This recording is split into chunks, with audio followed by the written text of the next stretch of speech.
What's good people, and welcome back to the channel here on KRUBOY Productions. My name is BK, and this is the Silly, Nerdy, and Wordy podcast, episode number 73.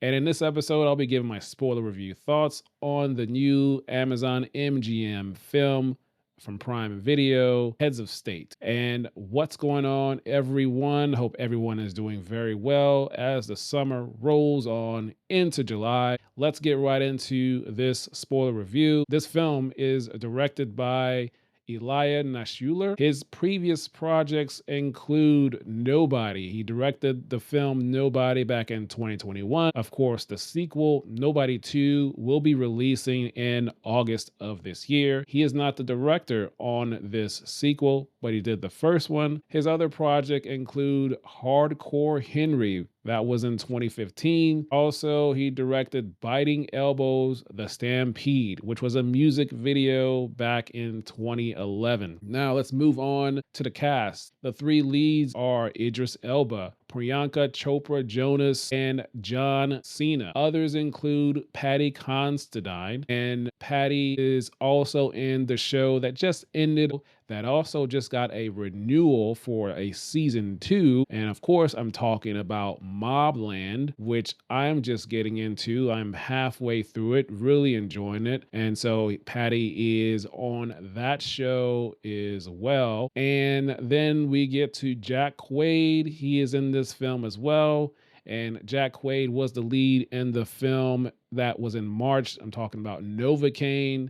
That was a fun movie there I saw back in March of 2025. And then we also have Stephen Root, and we have Sarah Niles. Sarah Niles is doing some good things because she has this movie now, Heads of State, but also currently in theaters. Sarah Niles is in F1 Formula One, the movie, which is currently in theaters, that released back on June 27th. I did see that movie, really enjoyed it, loved it very, very much. She plays the character of Joshua Pierce's mother. Really cool. She's got that movie going now in theaters, and now she has this one streaming on Prime Video. Nice, fun fact. Now, in terms of this movie, overall, I thought it was okay. Not too great. For me, I think Priyanka Chopra Jonas was the standout for me, despite the other two lead, Idris Elba and John Cena, which I like those two actors. But for me, whenever Priyanka was on screen and her role and her lines is when I really cared about the story. She just made more of an impact in terms of her character and her writing, what was given for her, and the way she executed her lines and the action she had. So she was it for me, and she started out the movie with her, and then for a time her character left, and it was just John Cena and Idris Elba and the other supporting cast. But once she re-entered the story, then for me, it felt like the movie picked up. This was a fun action movie in terms of the story. John Cena plays a sitting US president, and which also happens to be a very popular A-list action movie star actor. Interesting choice. And then Idris Elba plays the United Kingdom Prime Minister. And so they really don't get along too much. And so they have these little battles, and then they go on this trip that's just supposed to be a photo op on Air Force One, and Air Force One ends up getting attacked. And then they have to get out of the plane and go and find their way of who's sabotaging them, who's against them. And so the story goes on from there. And then at some point, Priyanka Chopra Jonas' character enters the story. So some of the things I liked about the story, the hand-to-hand combat, particularly with Priyanka's character, I did enjoy what they gave her and what she's done. Of course, she's been doing a lot of action in her career, so great job with her and her stunt double and stunt team, stunt choreographers.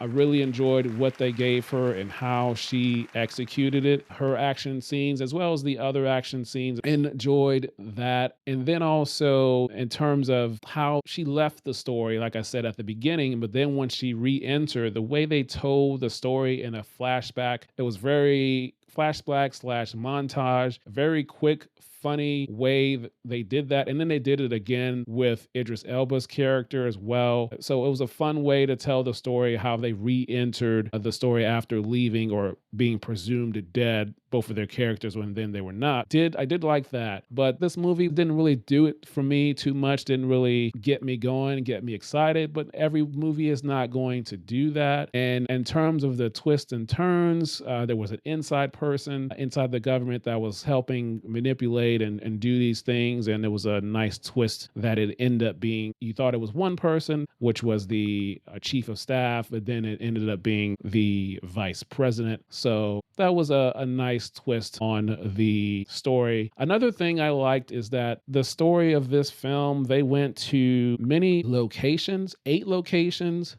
to be exact. And I'm just going to look on my notepad here because I wrote them all down. So they went to London, England, then Côte d'Azur, France, then Belarus, Russia, Trieste, Italy, and then Warsaw, Poland, Austria, and then finished up with Zadar, Croatia. So the story took place over all of those different countries. So I did enjoy that. So really liked how they did that. And then also just a small thing, they used former Meet the Press anchor Chuck Todd in some of the news clips. So that was a nice touch. And, sometimes movies have done that from time to time in terms of using real life news anchors. I know they've used like CNN news anchors from time to time, like Anderson Cooper has been in some stuff in Marvel movies or DC movies. Nice thing that they had that as well. And then the way the film ended, there was a quick, you can almost call like a mid-credit scene between Priyanka Chopra Jonas and Jack Quaid. It seems like they have left the door open a little bit for a potential sequel, depending on how this film does on a Prime Video. So to be determined, but they gave themselves an option for that. There were some nice funny lines, the puns that Priyanka's character had. I thought it was pretty good. It hit with me. So this movie was, I don't know, it was okay. Not great, but definitely a good streaming movie for me. So the pacing was all right. For the most part, it did get slow towards the middle there, but this was just an okay movie. That is pretty much all I would say. So yeah, this was okay. That's gonna be all I have to say for this film. So if you like what I'm doing here, subscribe, like, comment, let me know in the comments what you thought about this movie. Are you going to watch this Amazon movie on Prime? If so, let me know. If you've already seen it, let me know your thoughts and what you thought about this film. Are you going to watch it? Or maybe you're going to skip it or wait? Let me know your thoughts in the comments, or let me know your thoughts in a review if you're listening or watching this on Spotify or Apple or wherever you get your podcasts, which you can listen to this podcast. So let me know there. I'm also on YouTube Music if you want to watch on there or listen. So that is going to be all for today. So until next time, we will talk soon.